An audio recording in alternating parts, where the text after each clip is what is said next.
ಶ್ರೀ ಜ್ವಾಲಾಮಾಲಿನಿ ಮಹಿಳಾ ಸಮಾಜದ ಆಶ್ರಯದಲ್ಲಿ ಅಖಿಲ ಕರ್ನಾಟಕ ಜೈನ ಮಹಿಳಾ ಒಕ್ಕೂಟದ ರಾಜ್ಯಮಟ್ಟದ ಬೃಹತ್ ಕಾರ್ಯಕಾರಿ ಸಭೆ ಮತ್ತು ಚಿಂತನಾ ಸಮಾವೇಶವನ್ನು ಡಿಸೆಂಬರ್ 21ರಂದು ನಗರದ ಮಹಾವೀರ ಭವನದಲ್ಲಿ ಆಯೋಜಿಸಲಾಗಿದೆ ಎಂದು ಶ್ರೀ ಜ್ವಾಲಾಮಾಲಿನಿ ಮಹಿಳಾ ಸಮಾಜದ ಅಧ್ಯಕ್ಷೆ ಪೂರ್ಣಿಮಾ ಗೊಮ್ಮಟೇಶ್ ತಿಳಿಸಿದರು. ಸುದ್ದಿಗೋಷ್ಠಿಯಲ್ಲಿ ಮಾತನಾಡಿದ ಅವರು, ಸಮಾವೇಶದಲ್ಲಿ ರಾಜ್ಯಮಟ್ಟದ ಜೈನ ಮಹಿಳಾ ಸಮ್ಮೇಳನ, ಕನ್ನಡ ಸಾಹಿತ್ಯ ಸೇವೆಗೆ ಜೈನ ಮಹಿಳೆಯರ ಕೊಡುಗೆ, ಅಲ್ಪಸಂಖ್ಯಾತ ಹಕ್ಕುಗಳು ಹಾಗೂ ಸ್ವಾವಲಂಬನೆ ಬಗ್ಗೆ ಮಹತ್ವದ ನಿರ್ಣಯಗಳ ಘೋಷಣೆ ಮಾಡಲಾಗುವುದು ಎಂದು ಹೇಳಿದರು.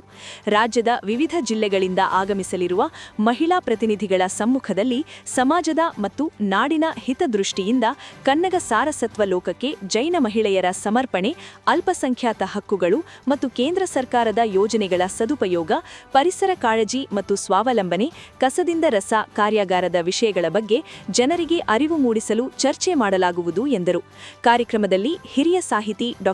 ಪ್ರೀತಿ ಶುಭಚಂದ್ರ, ನಗರಸಭೆ ಆಯುಕ್ತೆ ಪಂಪಶ್ರೀ, ಅಲ್ಪಸಂಖ್ಯಾತರ ಕಲ್ಯಾಣಾಧಿಕಾರಿ ಮಧುಶ್ರೀ ಭಾಗವಹಿಸಲಿದ್ದಾರೆ. ಜೈನ ಸಮಾಜದ ಬಂಧುಗಳು ಭಾಗವಹಿಸಿ ಯಶಸ್ವಿಗೊಳಿಸಬೇಕಾಗಿ ಮನವಿ ಮಾಡಿದರು. ನಾವು ಡಿಸೆಂಬರ್ 21-12-2025ರಂದು ಅಖಿಲ ಕರ್ನಾಟಕ ಜೈನ ಮಹಿಳಾ ಒಕ್ಕೂಟದ ಕಾರ್ಯಕ್ರಮವನ್ನು ಮಹಾವೀರ ಭವನದಲ್ಲಿ ಪ್ರೋಗ್ರಾಮ್ ಇಟ್ಕೊಂಡಿದ್ದೀವಿ.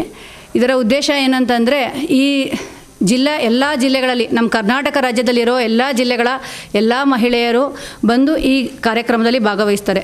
ಇದರಿಂದ ಏನಾಗುತ್ತೆ ಅಂತಂದರೆ, ಅವರವರ ಜಿಲ್ಲೆಗಳಲ್ಲಿ ಯಾರ್ಯಾರು ಯಾವ್ಯಾವ ಥರ, ಒಬ್ಬೊಬ್ರದ್ದು ಒಂದೊಂದು ಜಿಲ್ಲೆಗಳಲ್ಲಿ ಒಂದೊಂದು ಥರ ಯೋಚನೆಗಳಿರ್ತವೆ, ಒಂದೊಂದು ಯೋಜನೆಗಳಿರ್ತವೆ. ಅದನ್ನು ಒಬ್ಬೊಬ್ಬರು ಹೋಗಿ ಪರಿಚಯ ಮಾಡಿ ತಿಳಿಸ್ಕೊಡ್ತಾರೆ. ಇದು ಒಂದು ಉಪಯೋಗ ಇದೆ. ಅದಕ್ಕಾಗಿ ಎಲ್ಲ ಜಿಲ್ಲಾ ಮಟ್ಟದಿಂದ ಒಂದು ಸಲ ಬರ್ತಾರೆ. ಹಾಗೂ ಎರಡನೇ ವಿಷಯ, ಕನ್ನಡ ಜೈನ ಮಹಿಳೆಯರ ಸಾಹಿತ್ಯಕ್ಕೆ ನೀಡೋ ಜೈನ ಮಹಿಳೆಯರ ಸಮರ್ಪಣೆ ಇದರಲ್ಲಿ ಮೊದಲನೇದಾಗಿ ನಾವು ಇಟ್ಕೊಂಡಿದ್ದೀವಿ. ಯಾಕಂದರೆ ನಮ್ಮ ಜೈನ ಸಾಹಿತ್ಯದಲ್ಲಿ ತುಂಬ ಜನ ಕವಿಗಳಿದ್ದಾರೆ. ಬಟ್ ಈಗಿನ ಜೈನ ಬಾಂಧವರಿಗೆ ಅದು ಗೊತ್ತಿಲ್ಲ. ಈಗಿನ ಯುವ ಪೀಳಿಗೆಗೆ ಕಡಿಮೆ ಆಗ್ತಾ ಹೋಗ್ತಾ ಇದೆ. ಅದು ಮುಂದೆ ಎಲ್ಲರಿಗೂ ಗೊತ್ತಾಗಬೇಕು ಅಂತಂದರೆ ನಾವೇನು ಮಾಡಬೇಕಂದ್ರೆ, ಈ ಥರ ಕಾರ್ಯಕ್ರಮಗಳನ್ನ ಮಾಡಬೇಕು. ಈ ಎಲ್ಲ ಜಿಲ್ಲೆಗಳಿಂದ ಮಹಿಳೆಯರು ಬಂದು ಇದ್ರ ಬಗ್ಗೆ ತಿಳ್ಕೊಳ್ಳೋದ್ರಿಂದ ಎಲ್ಲ ಮಕ್ಕಳಿಗೂ ಸಹ ಅರ್ಥ ಆಗುತ್ತೆ, ಮತ್ತು ಎಲ್ಲ ಜಿಲ್ಲೆಗಳಿಗೂ ಈ ಥರ ಮಾಡ್ತಾಯಿದ್ದಾರೆ ಅನ್ನೋದೊಂದು ತಿಳ್ಕೊತಾರೆ ಅನ್ನೋದಕ್ಕೋಸ್ಕರ ಸಾಹಿತ್ಯದ ಬಗ್ಗೆ ಇಟ್ಕೊಂಡಿದ್ದೀವಿ.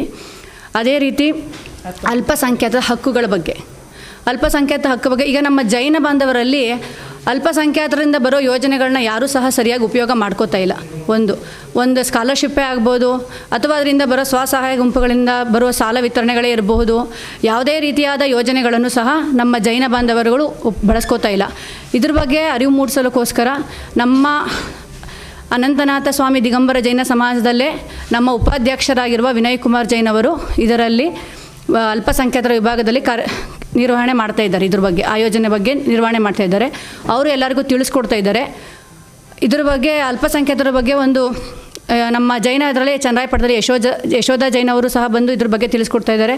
ಹಾಗೂ ನಮ್ಮ ಜಿಲ್ಲಾ ಮಟ್ಟದ ಮಧುಶ್ರೀ ಮೇಡಮ್ ಸಹ ಇಲ್ಲಿ ಬಂದು ಇದ್ರ ಬಗ್ಗೆ ತಿಳಿಸ್ಕೊಡ್ತಾ ಇದ್ದಾರೆ. ಇದರಿಂದ ಎಲ್ಲ ಕಡೆಯಿಂದ ಬಂದವ್ರಿಗೆ, ನಮ್ಮ ಜೈನ ಬಾಂಧವರಲ್ಲಿ ಇದರ ಏನೇನೋ ಈ ಯೋಜನೆಗಳಿದೆ, ನಾವು ಯಾವ ರೀತಿ ಇದನ್ನೆಲ್ಲ ಬಳಸ್ಕೋಬಹುದು ಅನ್ನೋದ್ರ ಬಗ್ಗೆ ಒಂದು ಅರಿವು ಮೂಡಿಸೋಕ್ಕೋಸ್ಕರ ಈ ಕಾರ್ಯಕ್ರಮ ಇಟ್ಕೊಂಡಿದ್ದೀವಿ.